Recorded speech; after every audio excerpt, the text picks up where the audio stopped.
Ви благодарам на прашањето. Стравота, слободно би рекла и паранојата која што искажува Мицковски во однос на некакви светски заговори, јасно покажува дека станува збор за еден антиевропски политичар. Имено тој ништо не се разликува, по ништо не се разликува од неговиот претходник Никола Груевски. Сосема е свесен дека реториката која што искажува во изминатите денови, а тоа значи реторика против Европската унија и против НАТО, ќе ја остави Македонија уште најмалку 11 години во изолација. Најпрво зборуваше за некаква бугаризација и асимилација, па кога тоа се покажа дека е невистина, почна да зборува за бугарски диктат.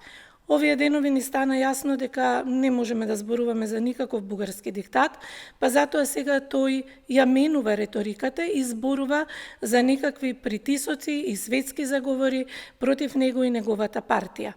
Тој едноставно има капацитети да создава само непријатели, па смета дека сите и така размислуваат.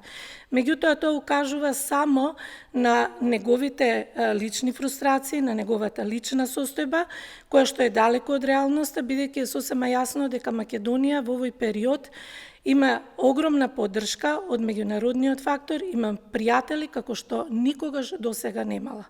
Ви благодарам.